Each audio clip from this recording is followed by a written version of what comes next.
सबसे बड़ा नमूना उत्तर प्रदेश में मिलता है, और उत्तर प्रदेश में मिलता है कि बुआ भतीजा साथ हो लिए और बाकी लोग भी साथ हो लिए। दिल्ली के अंदर जो 7 की पार्टी थी वो 3 पे उतर गई, 3 पे संभल गई, और उत्तर प्रदेश में 17 से गुजारा चल रहा है। तो और उत्तर प्रदेश के जो नतीजे हैं उसमें भी पता चला कि इस गठबंधन के बाद भी जो लड़के लड़के इकट्ठे हो गए थे उसका नतीजा क्या हुआ और बुआ भतीजे का नतीजा क्या हुआ। मैं आपको एक आंकड़ा पेश करना चाहती हूँ। 2019 के लोकसभा चुनाव के अंदर दिल्ली में अकेले भाजपा को 56.86% यानी तकरीबन 57% का वोट शेयर मिला था।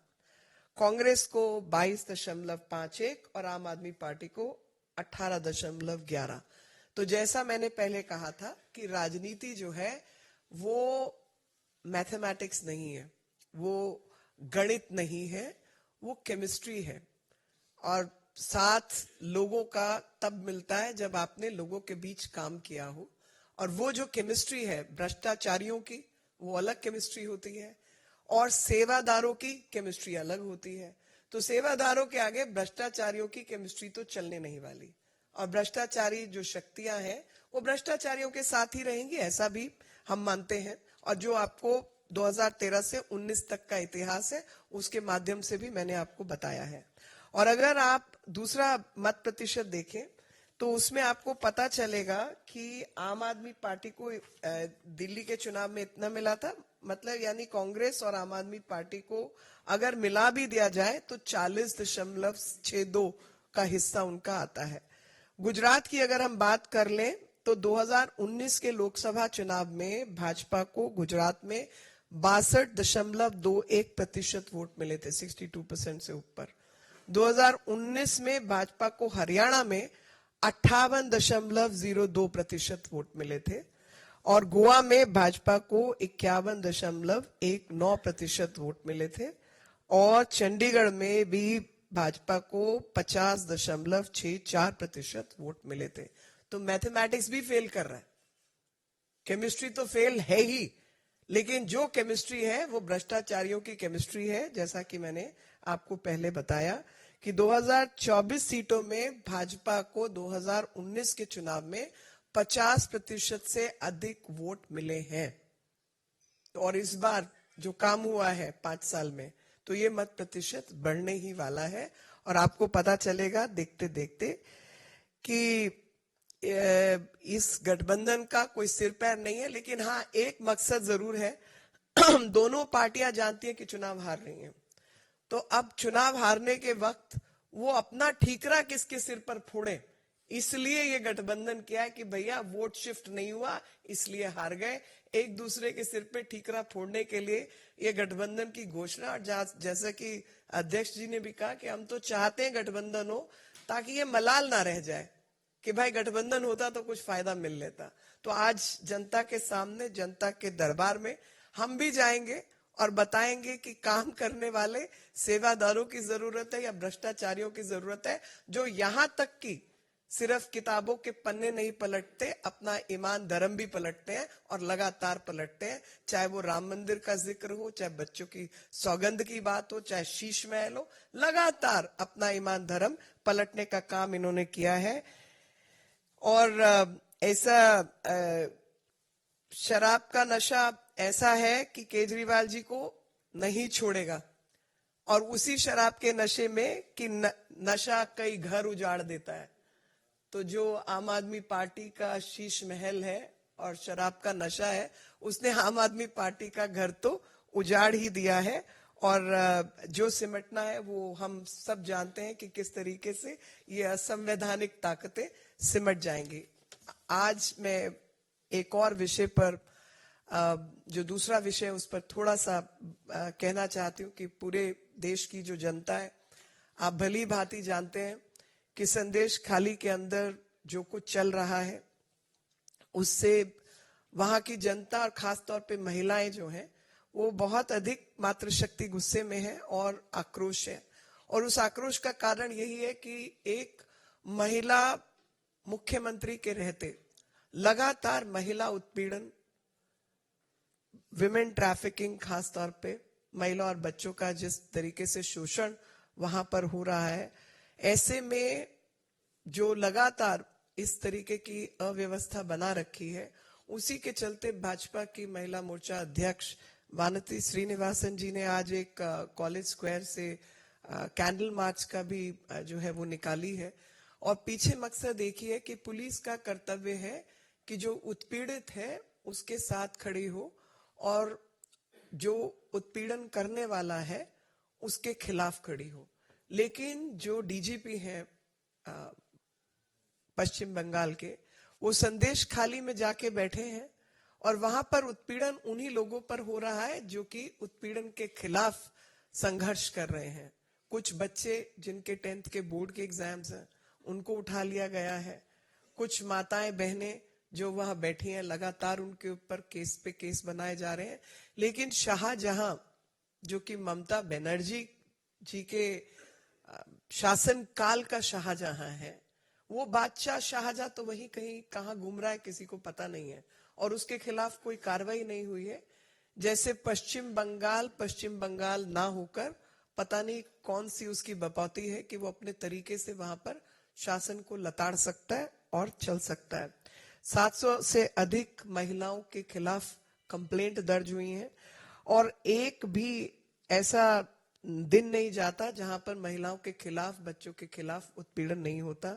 पिछले 24 घंटे के अंदर एक नाबालिग जनजातीय बच्ची के साथ और एक 27 वर्षीय महिला के साथ बलात्कार हुआ है और ये बच्ची 9वीं कक्षा की छात्रा थी और हत्या की घटना भी हुई है।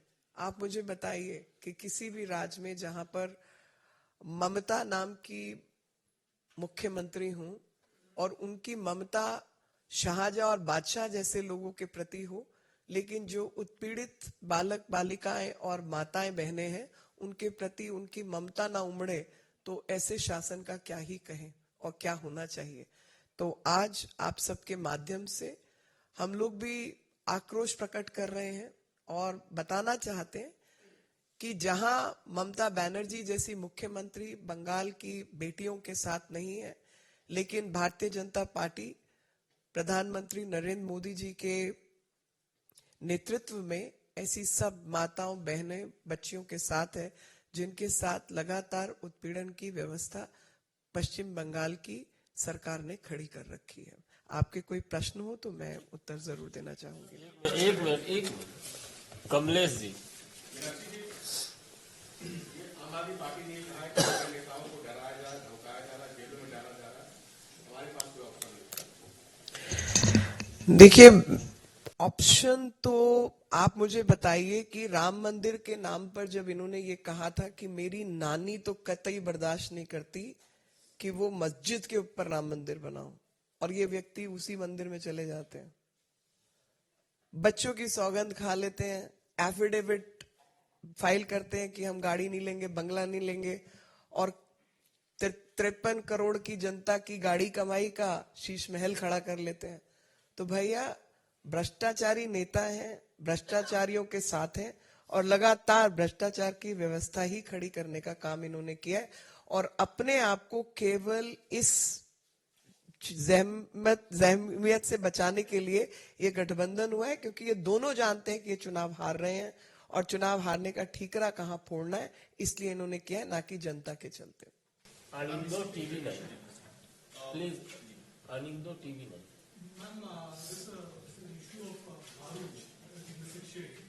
I'm so sorry, I can't hear. In the sixth hearing in Bharuch, Ahmed Patel's daughter has said that she feels backstabbed.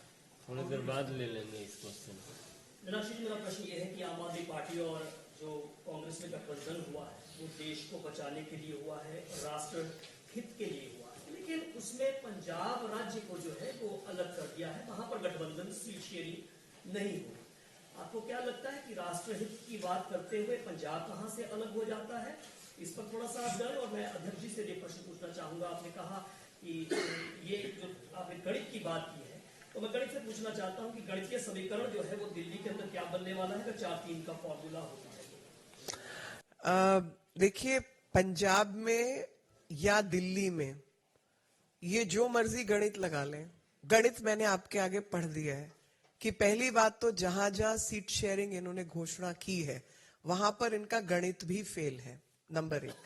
Number 2, चुनाव गणित नहीं रसायन है, और वो रसायन दिलों का रसायन है। भ्रष्टाचारी का मुकाबला सेवादारों के साथ है। एक भ्रष्ट पार्टी के लोग जो लगातार अपनी आत्मा, जनता की आत्मा से खिलवाड़ करते हैं और अपने जो मापदंड तय करते हैं उसे सांप की केचली की तरह उतार के फेंकते जाते हैं। तो ये वही सांप है, केचली विहीन। केचली उतर चुकी है, सामने दिखाई दे रहे हैं कि भ्रष्टाचार के अलावा देश के साथ गद्दारी के काम करने के अलावा, क्योंकि जनता की गाड़ी कमाई से आप इस तरीके के काम कर सकते हैं क्या? आप हर चीज के अंदर भ्रष्टाचार कर सकते हैं, और हर चीज के अंदर भ्रष्टाचार जो जल थल नभ हम कांग्रेस के समय पर कहते थे, इन्होंने तो कांग्रेस को भी पीछे कर दिया। तो भ्रष्टाचारियों का ही गठबंधन होगा। लेकिन ये जो गणित है ये दिल के मामलों में काम नहीं आता। दलों का मिलन दिलों का मिलन नहीं होता, और वो कभी भी हस्तांतरित नहीं होता। जनता को चुनना होता है कि भ्रष्टाचारियों के सामने सेवादारों को चुनने का काम करना है। नंबर गणित की बात मीनाक्षी जी ने बताई आपको। दिल्ली में 2019 में हम लोग 56.86% पे थे। उन दोनों की परसेंटेज भी आपने सुनी, और मैं निश्चित रूप से कह रहा हूं कि मुझे दिल्ली की जनता पर भी भरोसा है, अपने कार्यकर्ताओं की ताकत पर भी भरोसा है। हमारा प्रतिशत उससे बढ़ने वाला है। और जहां तक बात है कि वो धमकी देने की बात की, हमको धमकी आ रही है, जो शातिर अपराधी होते हैं वो अपराध करने से पहले पूरी व्यूह रचना रचते हैं। मोबाइल घर छोड़ेंगे, पूरी रेकी करते हैं, उसके बाद वो अपराध करते हैं। तो ये भी आपराधिक मानसिकता के लोग हैं। इन्हें पता है कि इनके कर्म बुरे हैं। इन्होंने शराब घोटाले में चोरी की है, इनको पता है कि इनका परिणाम क्या होने वाला है। इसलिए ज्यादा शोर मचाना, जोर जोर से मचाना कि हाय हमारे साथ ऐसे होने वाला, कि किसी तरह की सहानुभूति मिल जाए, वो इन दोनों दलों को मिलने वाली नहीं है। अंततः दिल्ली में 7-0 ही रहने वाला है। भारतीय जनता पार्टी 7 सीटें जीतेगी। आम आदमी पार्टी ये दावा कर रही है कि 5-6 राज्यों का जो गठबंधन हो गया इंडिया ब्लॉक में, इसके बाद अगर केजरीवाल को central bureau of investigation arrest कर सकती है, क्योंकि बीजेपी उसी फॉर्मूले पे काम कर रही है। और मुकुल वासनिक ने भी कहा कि आप ही नहीं, कांग्रेस और बाकी विपक्षी पार्टियों के खिलाफ केंद्रीय एजेंसियां काम कर रही है। देखिए, जो भ्रष्टाचारी हैं ये भ्रष्टाचार का बखान पहले से कर रहे हैं। तो मेरे को आपने इसमें एक और सोच दी है, और वो सोच ये है कि सीबीआई के जो केसेस हैं, ईडी के जो केसेस हैं, भ्रष्टाचार से संबंधित जो केसेस हैं, वो आज के तो है नहीं, वो तो पुराने हैं। हमने तो नहीं कहा था कि आप शराब नीति ये बनाइए, हमने तो नहीं कहा था कि शीश महल बनाइए, हमने तो नहीं कहा था मोहल्ला क्लिनिक में धांधला कीजिए, हमने तो नहीं कहा था कि स्कूल के जो कमरे बने आप उसकी रीवैम्पिंग के ऊपर 40-40 लाख रुपए का बिल बनाइए। तो ये सब काम तो इन्होंने अपनी मर्जी से किए हैं। तो जो ये ईडी का बार बार समन जो है डक कर रहे थे, जा नहीं रहे थे, 7वें समन के बाद भी नहीं पहुंच रहे थे, शायद इस गठबंधन का इंतजार कर रहे थे, ताकि उनको ये अपना चेहरा छुपाने का मौका मिल जाए कि भाई मैं जाऊंगा तो अरेस्ट होना है क्योंकि गलत काम किए ही हैं, तो कम से कम एक पर्दा मिल जाए कि भाई गठबंधन के बाद हुआ तो गठबंधन करके अरेस्ट हुआ, नहीं तो नहीं होता। लेकिन असलियत ये है कि भ्रष्टाचार अपनी मर्जी से किया, कांग्रेस का साथ पुराना है, नेशनल एडवाइजरी काउंसिल के द्वारा इनके जो काम थे और जो लोग उसमें शामिल थे वो भी पुरानी हरकतें। कुछ और ज्यादा मीडिया खोज खाज करेगा तो 2012-13 का बहुत सारा सामान आपको मिल जाएगा कि अरविंद केजरीवाल सोनिया गांधी से कैसे कनेक्टेड थे। और ये पार्टी को खड़ा करने का मकसद ही देश के अंदर जो भ्रष्टाचार का मूवमेंट कांग्रेस के खिलाफ खड़ा था उसको बांटने का काम किया। ये उसको आधार बना के खड़े हुए, लेकिन मंशा पहले दिन से भ्रष्टाचार को बढ़ाने की थी और इसीलिए लगातार इन्होंने भ्रष्टाचार किया। और इस 10 साल तक जो समीकरण चला वो आप जानते हैं, हम जानते हैं, सब जानते हैं। लेकिन आज वो समीकरण जनता के सामने आ गया है कि झाड़ू को हमेशा से हाथ ने ही थामा हुआ था, और अगर नहीं थामा होता तो झाड़ू का निशान कभी इस पार्टी को मिल नहीं सकता था।